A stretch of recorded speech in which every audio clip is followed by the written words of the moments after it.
When you mess with meetings, you're messing with people's livelihoods. Andrea Doyle is the executive editor of Skift Meetings. And what is important to realize is the trickle-down effect. That money goes into the economy, bringing over 30 years of experience in journalism and the events industry.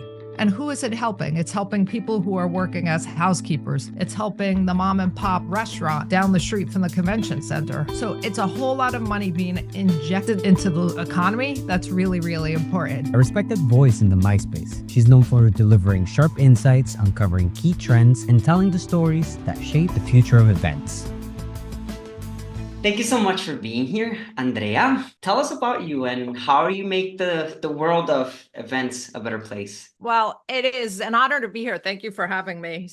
And it's also an honor to cover the industry. I've been covering the industry for about 3 decades.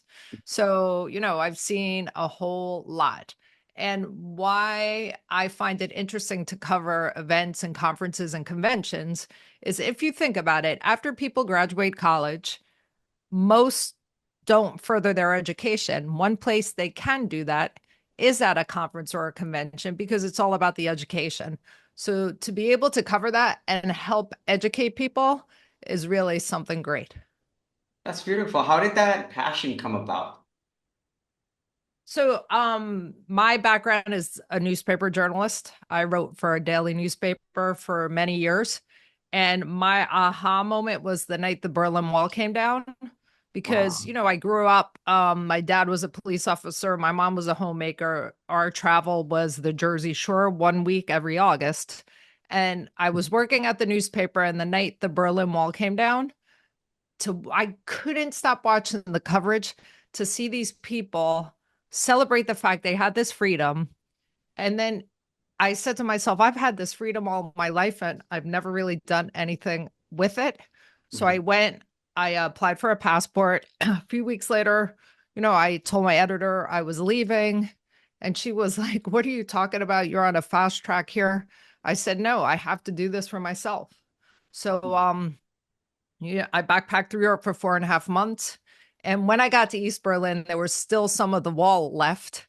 And I was able to rent a hammer and chisel from a little East German boy and carve off my own piece. And that's one of my prized possessions. Oh, that is so beautiful. That's such a beautiful story. And So what about events? How did you so jump into what? events? So then you asked how I got involved in the industry. So when I came back from that trip, I don't want to give my age away, but that was when we would go to the Help Wanted ad in the New York Times to look for a new job. So that Sunday, that's exactly what I did. I had my coffee and the paper, and there was an ad for an associate editor position at Corporate Meetings and Incentives. Thing is, I didn't even understand what an incentive truly was, but I applied anyway. I landed the job, and 2 weeks later, my editor at the time, her name was Connie Goldstein. She asked me if I would go to Kenya to go on safari and write about it. And you know what? I've been hooked since. That's amazing. That's so beautiful. That's, it's everything aligns. And before the interview started, we were talking about something kind of spiritual in a way, but Kenya, I lived in Kenya for 5 years, for 5 months, just recently, and it blew my mind. It actually really changed the way that I approach and threw me in a way in this scene as well. But I know that during these 30 years, there's a lot of things that have happened, just from the beginning, the Berlin Wall, that inspired you. Now we have a lot going on in the news and a lot of noise going out there in terms of Trump and the tariffs he's imposing in everyone and their mothers. How can we approach this? Can you give us a little bit of context in terms of that and how it's affecting the events industry right now? Sure. So as you know, I'm executive editor at Skift Meetings. So we've been covering, this story extensively. Once we're off, I'm going to jump into another story I'm writing. What I would wish is for the federal government to understand how big the events industry is. This year, it is supposed to employ 2.63 million people and drive $426.1 billion into the economy. And what is important to realize is the trickle-down effect. That money goes into the economy, And who is it helping? It's helping people who are working as housekeepers. It's helping the mom and pop restaurant on the main street down the street from the convention center. So it's a whole lot of money being injected into the economy. That's really, really important. So, I mean, when you mess with meetings, you're messing with people's livelihoods and, all sectors of the industry and all socioeconomic backgrounds. Um, right now, what's going on feels a bit like the financial crisis of 2008. And that is when, the economy plummeted and there was so much media coverage about an incentive trip that was going on right after, unfortunately, this financial institution had just taken a federal bailout fund. So that got into the media and it just was a black eye for the industry that, oh, look, they're on a boondoggle. But it truly was not a boondoggle. What people need to understand is incentive travel is a tool. So in order for someone to qualify for an incentive trip, yeah, it looks like, oh, it's fun and a sun destination and sitting around drinking pina coladas. It's not that. These people worked hard all year long in order to qualify for that trip. So they had certain objectives they had to reach and certain financial goals. And the only way they could be on that trip is by achieving those goals. So, that was a really tough time for the industry. And unfortunately, right now it's feeling a bit like that. And so, the industry came to a standstill during the pandemic, but that was a worldwide crisis. And what the industry did, which I think needs to be done now, is came together to get the message out there about how important the business events industry is, what it means to the economy. And I think that needs to be done now. Okay. So you propose that the mindset that we come about in the events industry as a as a group, as all of us, is to have a mindset of union and coming together whenever all these news are happening or these trends are going on, right? And showing, the financial importance of the industry and just show how many people are employed by the industry and show how important it is. Because, one of the recent administration policies was before you could go to a federal conference, you have to have a written explanation as to why you're going. And there's just been a lot of cuts that are going to impact a lot of conferences. I'm working on a story about, the relations with the US and Canada. So, it's all over the news. A lot of Canadians are boycotting the US. They want to stay in Canada and not come to conferences in the US. Next week, there's a game developers conference in San Francisco, and the CEO of a Canadian game development company just put out all over LinkedIn that he's asking his fellow Canadian game developers to boycott the conference. It's going to be interesting. It's about a 30,000 person conference. It's going to be interesting to see if this is going to impact the numbers. But you know what? There's a lot of polarization right now, and that's not what I like. I'm all about unity, and I'm just not feeling that. And it does hurt my heart. Yeah, it's pretty strong. But what you said that this kind of feels like going back to 2008, the 2008 crisis. I think that history has a way of repeating patterns and, just going up and down in different stages. How can we analyze whether something that's happening within the news is actually changing the fundamentals within the industry, or if it's just a trend or like noise? How can we discern that? It is interesting you say that because I think there is a lot of noise right now. And it's, people seem to be in a wait and see mode.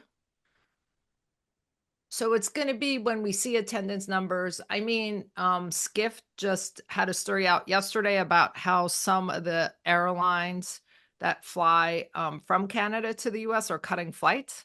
So Mhm. that's going to impact meetings and that's going to impact financials. Mhm. So right now, all indicators are just pointing to there's going to be a correction and there's going to be, some sort of correction. Yeah, yeah. It makes sense. It makes sense. We've had a couple of years of really good results within the events industry, and in a way, I do feel, as you say, that this year is going to be a correction, not one that we would desire, but honestly, like it was seen coming. It was seen coming from the political landscape of everything that's going on now.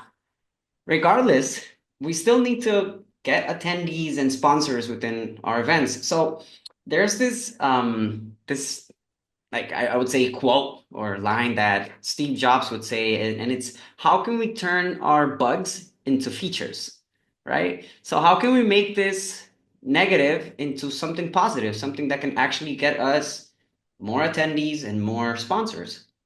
I think if the industry came together and created some sort of toolkit to show how important it is, that was done during the pandemic.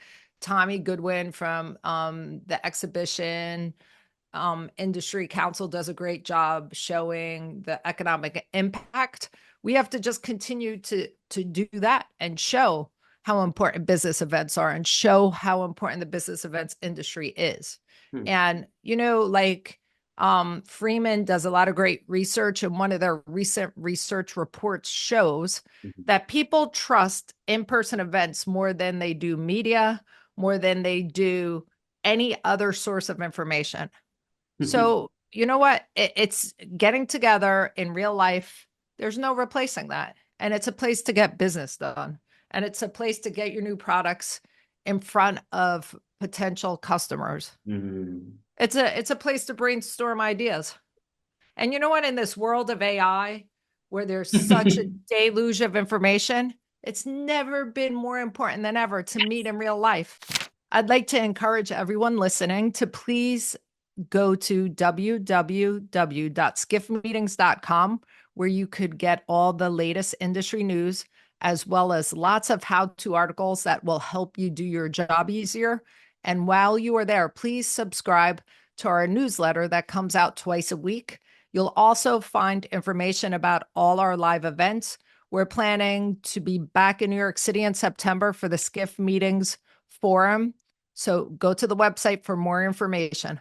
I was thinking about that precisely. Yeah, definitely. AI is going to be a catalyst for in-person events. But I was asking something a little bit more of like, okay, what's actually going to happen with the reality? Like, we know that there's going to be people from Canada boycotting events in the United States. They're not going to come to those events. Now, if I'm organizing an event within the United States and I'm in charge of making sure I have attendees within my event, how can I navigate that? Would it be more intelligent, smart, wise to focus on bringing in local communities, like local attendees, saying Absolutely. like, And hey, this is an American, I guess, going with the trend, because at the end, it's a narrative, it's a trend, and there's where we change fundamentals, or we analyze fundamentals, or we analyze trends. If we catch the trend and then we can ride it as well and be part of it within a constructive way,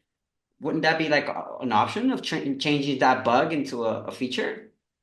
yeah, I think it's just important to be open to all and Mm. be all encompassing and just ride it out. You know what? You ride out the storm. And right now it's a storm. I think a lot of rhetoric is out there that's meant to shock. So it's just going to be interesting to see how it all plays out. Yeah, definitely, definitely. That this kind of gets me thinking that there's gonna be some events out there that are gonna fall into different narratives, right? So we're gonna have events that are gonna say, hey, we're gonna push forward with the values and the agenda that we had previously, with everything that has to do with diversity, sustainability, just inclusion, right? But there are going to be events as well, and people out there that are going to say, you know what? let's go with this narrative and let's strengthen America. Let's put this first. And hmm, that's gonna be a challenge to kind of pick out where should we as attendees fall into. Obviously, it will depend a lot on your personal values, but I do feel that we have to be aware and we have to be with our eyes open to all these different narratives, don't you think? Absolutely. So events absolutely are a place where business gets done, but in Mm, order to get attendees, especially younger attendees, you have to appeal to their emotional intelligence. And mm, when you talk about DEI, that all falls under the category of emotional intelligence. And mm-hmm. you're not going to pull the wool over young people's eyes. I think there was a time when like baby boomers went to conferences because they were told they had to go to conferences. Now, you know what? People aren't going to do that. They're going to go to conferences where they think, they're going to expand their thoughts on something, where they're going to meet people who will help them in their career path. I mean, Mm-hmm. why do people go to conferences? One of the reasons also is to network. I mean, Mm-hmm. many people work in a remote world, so it's tough to network when you're, looking at a screen all day long. Yeah, So I just think if conferences stick to what their objectives are, they're going to be okay. You can't change your focus based on every little piece of information that's being thrown at you. So just definitely. know who you are, what you believe in, and stick to those values. And I think that's how you gain respect. True, true. How should we approach then? With what mindset should we approach the news that we're gonna see during this next 4 years? I mean, absolutely, you need to stay on top of what's going on, Mm-hmm. but just stay on with solid footing. Like be grounded, listen to what's going on, but try not to be swayed. Like one of my favorite kind of trees is a weeping willow because it has a really strong trunk and the roots keep it grounded, but it does sway back and forth. So, you know what? We have to just remember to focus on our roots and our beliefs, but also stay informed. Yeah. Okay. Okay. All right. I see that. I see that. Okay. Now, what would be the change that you would like to see within the upcoming years within the events industry? I'll give you an answer for the entire world and then the events industry. I would just like to see more unity and less polarization. I think the events industry has been on a great trend because it's been so much more welcoming to all. To see the trends with like embracing neurodiversity and making sure there's areas on the trade show floor that have areas where people who have neurodiversity issues can go and just kind of chill out for a little bit. And then Megan Henschel from Google always talks about the curb effect. Those kind Mm-hmm. of areas help everyone. So I just think the industry has just become more open and willing to listen to different viewpoints and to take into account different learning styles. And that's been great to see. I mean, and also like to hear from so many different thought leaders and so many different viewpoints. Hmm. I mean, I think a great example as to how the industry has evolved was this January in Houston, PCMA was held, and one of the most popular speakers was Brene Brown. Now, you know what? I'm a Brene Brown fan, and I totally embrace Perfectly Imperfect. So to be able to go to a business conference and listen to her talk about values and to talk about emotions, I mean, that shows how far we've come. think I think we're missing yesterday with the events that Skiff had talking about the future of AI.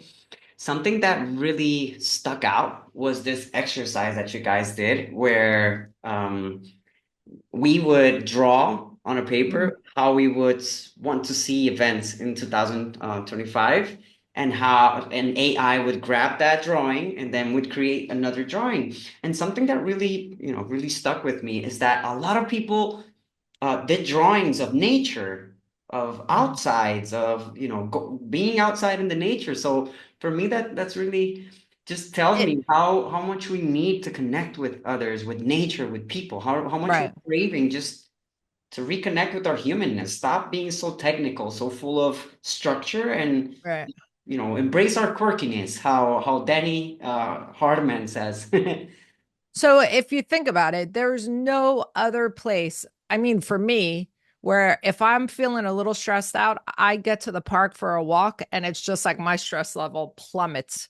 So, yeah, nature is the greatest rejuvenator there is. And Mm. it's interesting you say that because also at PCMA in Houston in January, Destination Canada had a really interesting session. So they had a thought leader and a speaker, but you listen to her through headphones as you walked in the park that is outside the convention center. So I thought that was brilliant because you were partaking in a session and you were listening to this Destination Canada speaker, but you didn't when you were outside in nature as you were walking. I mean, talk about, marrying the two worlds. Yeah, hopefully people that listen to this podcast also, are walking outside in nature or take a short stroll after this while they listen to us.